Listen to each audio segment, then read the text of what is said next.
কলকাতার MLA hostel থেকে তৃণমূল বিধায়কের দেহরক্ষীর মৃতদেহ উদ্ধার ঘিরে তীব্র চাঞ্চল্য ছড়ালো বাঁকুড়ার সিমলাপাল এলাকায়। মৃতের নাম জয়দেব গড়াই, বয়স 34, বাড়ি সিমলাপাল থানা এলাকার মাচাতোড়া অঞ্চলে বাসি গ্রামে। সূত্রে খবর, শনিবার সাত সকালেই পুরুলিয়ার বান্দোয়ানের তৃণমূল বিধায়ক রাজীব লোচন সরেনের নিরাপত্তারক্ষী জয়দেব গড়াইয়ের মৃতদেহ কলকাতার এমএলএ হোস্টেলে 419 নম্বর বেলকনির নিচে মাটিতে উবুড় হয়ে পড়ে থাকতে দেখা যায়। খবর পেয়ে ঘটনাস্থলে আসেন স্থানীয় থানার পুলিশ, পাশাপাশি আছেন ফরেনসিক টিমের বিশেষজ্ঞরা। পরে পুলিশের তরফে মৃতদেহটি উদ্ধার করে ময়না তদন্তের জন্য পাঠানো হয়েছে। এদিন দুপুরে মৃত নিরাপত্তারক্ষী জয়দেব গড়াইয়ের সিমলাপালের বাসি গ্রামের বাড়িতে গিয়ে দেখা গেল পুরো গ্রাম জুড়ে শোকের আবহাওয়া। আর কয়েকদিন পরেই তার ছুটি পেয়ে বাড়িতে আসার কথা ছিল, তার আগেই সব শেষ। বিষয়টি মেনে নিতে পারছে না পরিবারের লোকজন থেকে শুরু করে বন্ধু বান্ধব ও এলাকার মানুষজন। মৃত ওই নিরাপত্তারক্ষীর পরিবার সূত্রে খবর, 2012 সালে রাজ্য পুলিশে যোগদান করেন জয়দেব গড়াই। গত কয়েক বছর ধরে তিনি বান্দোয়ানের তৃণমূল বিধায়ক রাজীব লোচন সরেনের নিরাপত্তারক্ষী হিসেবে কাজ করেছিলেন। বাড়িতে মা, স্ত্রী, 8 বছরে এক ছেলে সহ কাকা কাকিমারা রয়েছেন। এমএলএ হোস্টেল একটি হাই সিকিউরিটি জোন, সেখানে কিভাবে এই ধরনের ঘটনা ঘটলো তা নিয়ে প্রশ্ন তুলছেন মৃত জয়দেব গড়াইয়ের পরিবারের লোকজন। তার কাকিমা রীনা গড়াই, খুড়তুতো বোন ঋতু গড়াই বলেন, আমাদের জানানো হয়েছে দাদা 5 তলা থেকে ঝাঁপ দিয়ে মারা গেছে। এই কথা আমরা বিশ্বাস করি না, ঘটনার উচ্চ পর্যায়ে তদন্ত করা হোক বলে তিনি জানান। বন্ধু ছিল আমরা ছোটবেলা থেকেই, মানে একদম আইসিডি স্কুল থেকে পড়েছি এবারে। আমার মানে হয়েছে বলতে, ও তো এখন ডিউটিতে ছিল, ও বললে 7 দিন পরে ঘর আসবো বললো, যে ও ঘরে এসে দিদি বাড়ি যাবো বলছিল। দিদি বাড়ি অনেকদিন যাওয়া হয়নি, তো বলছে দিদি বাড়ি যাবো। দিয়ে কালকে শুনছি নাকি ওকে, মানে আমার মনটা বলছে ওকে প্ল্যানিং মার্ডার করা হয়েছে।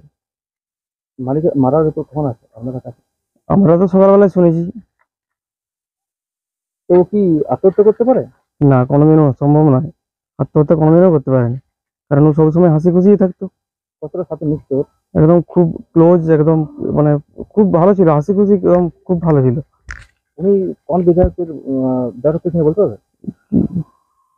রাজীব সরেনের। কি হয়েছে তাদের এখন, কি হয়েছে লাস্ট, কি হয়েছে মনে হচ্ছে? আমার মনে হচ্ছে পরিকল্পনা করে মার্ডার করা হয়েছে। চাইছেন এখন বন্ধুর জন্য চাইছি উপযুক্ত শাস্তি, যারা মানে তদন্ত চাইছি, দোষীদের উপযুক্ত শাস্তি দেওয়া হয়।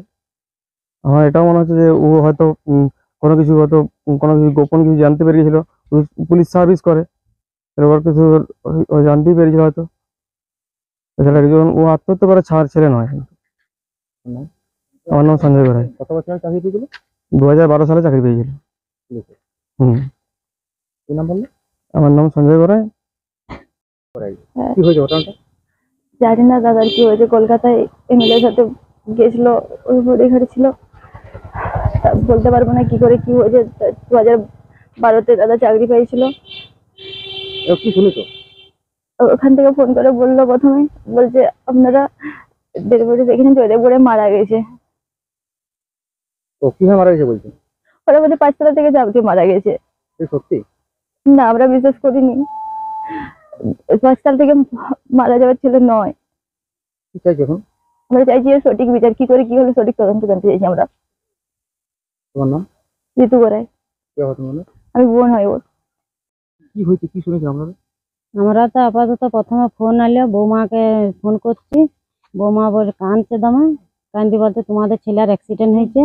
আমি আর কোনো ফোনে খবর পাইনি। দিয়ে ও থানা থাকুন কোথাও ফোন এসেছে, আগে বললে তোমরা ডেড বডিটা নিয়ে যাও, 5 তলা থাকুন পড়ে গেছে, এই সকলেই শুনেছি, অন্য কেন খবর পাচ্ছি। ছেলে কি করতো? ছেলে ডাব্লিউবিপি চাকরি করে। কোথায় ঘটনা ঘটেছে? কলকাতা এমএলএ হোস্টেলে।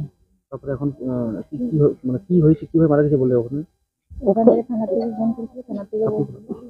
আপনি থানার থাকুন ফোন করেছিল, বললে যে 5 তলা থাকুন ঝাঁপ দিয়ে দিয়েছে, কিন্তু ছেলে ঝাঁপ দিবে আর আমাদের লয়।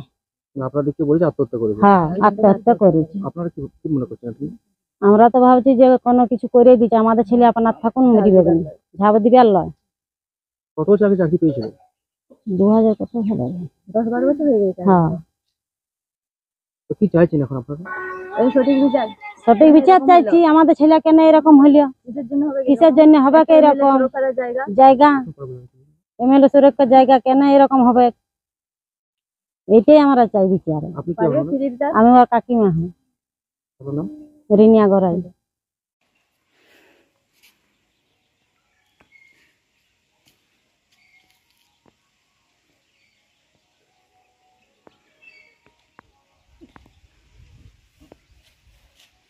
ঠিক আছে।